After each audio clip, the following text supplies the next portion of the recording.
It was a rough week for me, it was a rough week for you, but it's Arizona Cards Cast 10/10/2022. Anyways, yeah, I know. I guess we're going to talk about the game yesterday, if we shall. Let's get into it. How are you doing today? Hopefully everybody's having a wonderful Monday. Sorry. Try not to be so glum. At least my Sun Devils. Oh yeah. Win number 2, baby. They got as many wins as the Cardinals this year. But anyways, let's get into it. Let's just get this done and over with. Let's just discuss exactly what went wrong yesterday and why the Cardinals lost 2017 to the Philadelphia Eagles to drop to 2-3 on the season and tied for last place in the NFC West. All right, the 3 reasons for defeat. Let's get into it. Number 1, what did we say on Friday? What did we say on Thursday? What did we say on Tuesday last week? Please do not start off slow. All of a sudden, early in the second quarter, it's Eagles 14, Cardinals 0. Again, the Cardinals have scored 0 first quarter points this season. 0. Yes. 14-0, and against a great team like the Eagles, that's probably too big of a deficit to overcome. The Cardinals did their best on fighting back, but as you can see, falling down 14-0, the Eagles didn't beat themselves. The Cardinals had to scratch and claw to get back into the game, which they did with a nice little second quarter and fourth quarter comeback. But Jalen Hurts made the huge back-breaking 3rd and 11 completion to Dallas Goedert, which got him in field goal range for Dicker to kicker. Yep, his name is Dicker, and yeah, he is their kicker. It was a chip shot field goal. The Cardinals, Matt Amendola, not to be confused with Danny Amendola, 43-yarder of his own. We'll get to that in a minute. But yeah, the number 1 reason why they lost, slow start, tough to overcome. Number 2 reason why they lost, poor ends to halves. I know we talk about the Kyler Murray sliding short of the first down, him and Cliff Kingsbury, the stadium operator, putting 1st and 10 when it was actually 3rd and 1. But let's just be honest, that was obviously butchered. Whereas you would have liked Matt Amendola if you had to attempt a field goal, which was likely. You would have liked it to have been, 30, 32, 34 yards, a little bit of a chip shot instead of a 43-yarder, which for Matt Praters of the world is likely going to be made. For Matt Amendola, it really was, honestly, probably a less than a 50% proposition.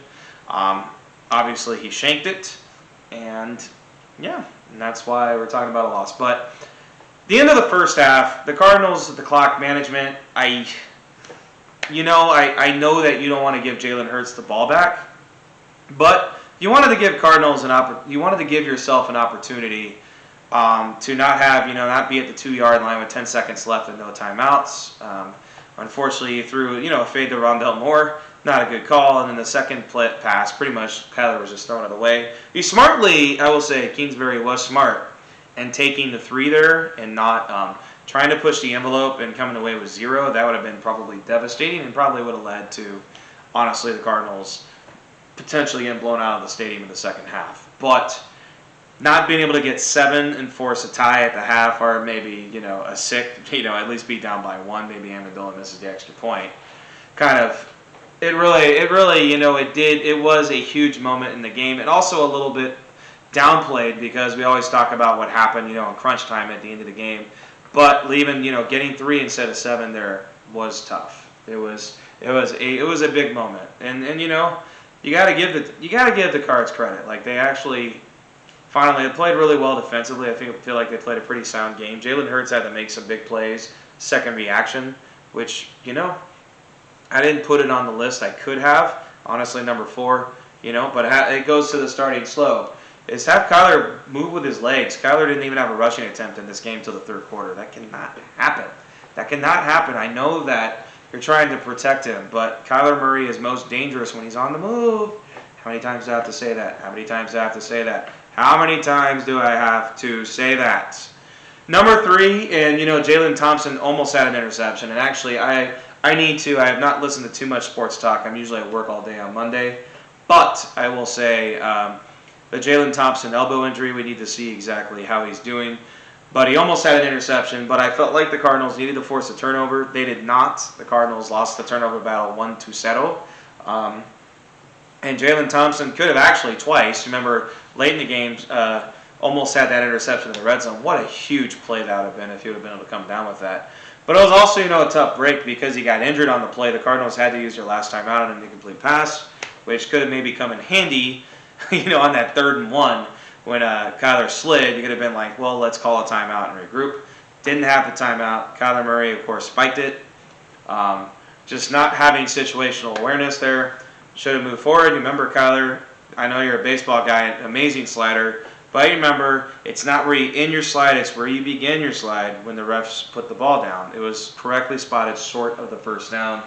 I know, we just pulling our hair out about that. That's a game to pull your hair out about. I guess you don't have moral victories, but I will say that the Cardinals, I was going to go to actually what's next, and we'll talk a little bit more in detail about what's moving forward. The sky has not fallen. DeAndre Hopkins will be back in Week 7. And the Cardinals have a very winnable game in Seattle next week. Because Geno Smith, I don't think that Geno Smith can keep up this level of production. I feel like the other shoe is going to drop. This might be the week against the Cardinals that it drops. The Cardinals need to take advantage of it. The defense has been playing pretty well as of late, and they need to continue that. Next week against Seattle, this is the Seahawks defense is not good. This is a game that the Cardinals have to, it's a must-win game. If the Cardinals lose and go to 2-4, the Rams play the mess known as the Carolina Panthers. They're probably going to win. Niners play Atlanta. It's a game they could get upset, but let's say the Niners probably win. Remember, the Niners play home to the Chiefs in Week 7. So let's just say the Niners split the next 2, and they're 4-3, and the Cardinals beat Seattle. And then they're playing with DeAndre Hopkins back on a short week against the Saints. Very winnable game. The Cardinals win and get the next 2 and go to 4-3. And they're tied with the Niners for first, possibly tied with the Rams for first. We have a brand new ball game, everyone. So this is what's next. I will say, the defense I think is overachieving, but maybe not. Maybe it's just, not a bad defense as we thought. Maybe they just got Mahomes in Week 1. And struggled early in Week 2 against the Raiders, who also, if you saw the game tonight against the Chiefs, the Raiders have a pretty good offense too. And the Cardinals actually have, a competent defense, which is what they had last season. If they have a competent defense and the offense starts to roll and D-Hop comes back, this still could be a playoff team, which I still have high hopes for the Cardinals to make the playoffs, to get to 10 wins and make the playoffs. Winning the division, I don't know, San Francisco is going to be tough to beat in the division, and they're already down a game on the Rams. And even the Rams look kind of a little out of sorts. The Cardinals still did lose to them, and they have to go play in Los Angeles, which I guess for this team, playing on the road is actually better than playing at home because the Cardinals thumped the Rams in the regular season. We're not going to talk about the playoffs in LA. So what's next, as we were saying? Seattle's next. Got to get that game. We're going to talk a little bit throughout the week about that. On the Seattle, really, and I'll say one of the keys, maybe the biggest key to winning that game, limit Seattle to big plays. Like, they had 4 touchdowns on big plays. They made big play after big play against Detroit. They made big plays early against Denver. They made a couple of big plays against Atlanta. I think you make Geno have to go on 10, 12-play drives. They're going to screw it up somehow, and that's how the Cardinals should. It's a game they should win next week. Should. Not that they will. Remember Detroit last year? Yeah, we don't want to talk about it. Anyway. All right. So, tomorrow, Steph is pretty excited because she gets to punish me. I'm not going to tell you what the punishment is, but it's a double punishment. For the first time since the NFL picks, I went 2-3 in my best bets. Thanks to the Cards, I actually did win the Cards game. But went 2-3 in my best bets this week. And I also went 0-4 in baseball. 0-4. Anyways, all right. Divisional playoffs. I should go 3-1 here. As you can see, I'm taking mostly chalk. I feel like this is kind of like the bye teams in football. When they used to have 2 bye teams, like usually the teams that are hosting, coming off the bye week, normally are the better teams and usually take care of business about 75% of the time. So this is my 75%. I just think the Astros, too much pitching, too much hitting. Seattle, I feel like they just kind of won their World Series, coming back. An amazing comeback in Game 2 over to Blue Jays. Give me the Astros, probably in 4 games over the Mariners. Sorry, Mariner Moose. I want to root for you guys, but the Astros kind of dominated you during the regular season. I think that continues here. My upset. I love the Guardians pitching. I love Terry Francona.